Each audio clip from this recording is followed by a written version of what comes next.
Oh, hallelujah. Jesus, we are kɛseɛ wɔ adeɛ nyinaa mu. Jesus, we are no kwafo.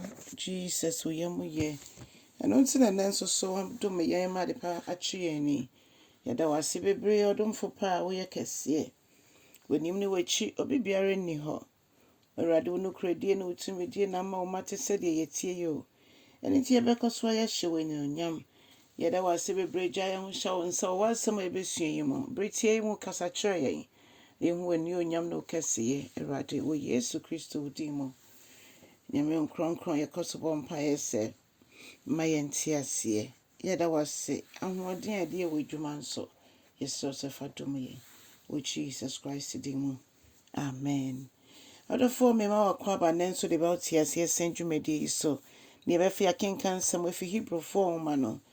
18 ne nkyekyɛmu 23 de kɔsi 27 na ɛno na ɔreka sɛ na yɛwɔ asɔfoɔ bebree a na ɔmo ɛyɛ Nyankopɔn adwuma na nanso no ɔmo yɛ nnipa nti na bɔne nso ahyɛ ɔmo ma.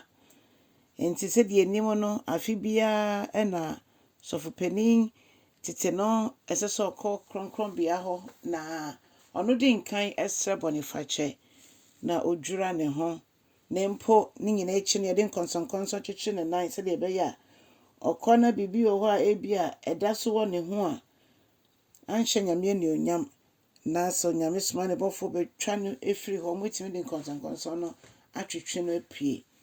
Saa nhyehyɛ no nyinaa na ɛwɔ hɔ ɛsiane sɛ ɔmo deɛ daadaa na ɔmo hia akwankyerɛ ne ahoɔden nanso Yesu Kristo de ne ho ama prɛkopɛ. Ɔno ɔnhia daadaa nkaebɔ ne daadaa ahoɔden saa ɛsiane sɛ ɔno ankasa ne yɛ ahoɔden no na ɔno ɔbɛkɔ so yɛ sɔfoɔ na ɔnsesa da na sɔfodie no ogu so a ɔredie ɛfiri sɛ ɔte agya ne nsa nifa so a ɔredi ma me ne wo na Bible ma yɛte aseɛ sɛ ɔno na ɔtumi gye nkwa ɛkɔsi awieɛ ɔnyiyi mu na ɔgye nkwa nso a biribi ani hɔ a yɛyɛ de ka ho sansɛ nea ɔyɛ bi a ɛdi mu prɛkopɛ na ɔte ase daadaa na adeɛ a ɔredi ma yɛn no ɛnyɛ wiase nyinaa na ɔredi ma yɛn na mmom ɔredi ma ɔno ankasa ne mma a ɔte ɔmo ne na yɛn nso yɛte ne nne.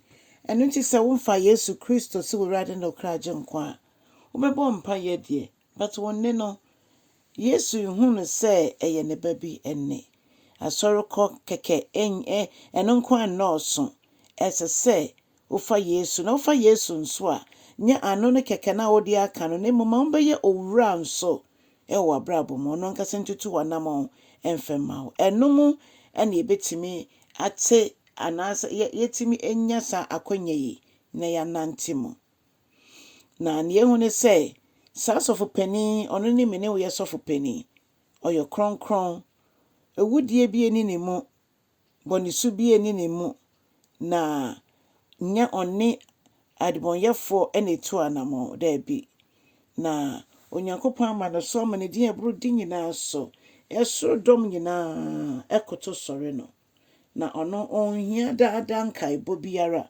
biribi biara ho nhia no sɛdeɛ nim sɛ asɔfoɔ mo yɛ nnipa asɔfoɔ sɛ tie biara no biribi ho bɛhia no honam mu nneɛma bi bɛhia no na yɛhu ne sɛ Yesu Kristo ɔno na ɔde ne ho abɛma agye yɛfi yɛbɔ ne so nyinaa mu adom no nti yɛbɛtumi ne ɔkronkronni anante wɔ berɛ a yɛma no kwan ma ɔno ama yɛn akwankyerɛ na afei ɔde ne ho abɔ afɔre prɛkopɛ Yesu de ne ho abɔ afɔre prɛkopɛ ama m'ani wo yɛ bɔne na afei ɔyɛ wieɛ no ɔka w'asɛnnua no so sɛ mewie ɔdɔfoɔ kwan foforɔ bi ani wɔbɛtumi afa so akɔ Onyankopɔn nkyɛn ɛkyɛn Yesu Kristo nko ara so ɔno ne ɔkwan no korɛ ne nkwa no obi ntumi nkɔ agya ne nkyɛn agye sɛ ɔnam ne so nti mepɛ sɛ mbisa wo sɛ so woafa Yesu Kristo sɛ Awurade ne ɔkra gye nkwa ɛho hia pa sɛ ɔno ba abrabɔ no mu a ɔbɛyi sum no nyinaa firi hɔ aka ne yɛ sum na sɛ ɛbɛyɛ han wɔ Awurade mu a moma yɛ nante sɛ han ma wonya mfa han no nso a wonya mfa Yesu a ɛnnɛ ɛyɛ ɔgyeɛ da ɛde ma wo ɛfisɛ nkyɛ kora no deɛ ɔbɛba no aba wo na konta bɛn ɛna yɛkɔbu ɛhe na wobɛdi da nkwa ne awie ngye di sɛ wode ho bɛwura Kristo mu woyɛ gyidi ne nso no wogidi na no ɛdwo bɔ mpaeɛ ma wo sɛ Awurade ɛngyew ɛmfi som nnwuma bia mu na mfa wo nsi bapɔmma bia wɔ Yesu Kristo din mu. Hallelujah. Adɔfoɔ nyame yɛ adom a brada nso next week no 9 Europe time yɛbɛhyia ɛwɔ yɛbusua family life education dwumadie no ho.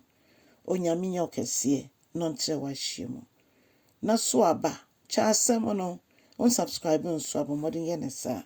Nyame nhyɛ bebree ɛwɔ Yesu din mu. Amen. Amen.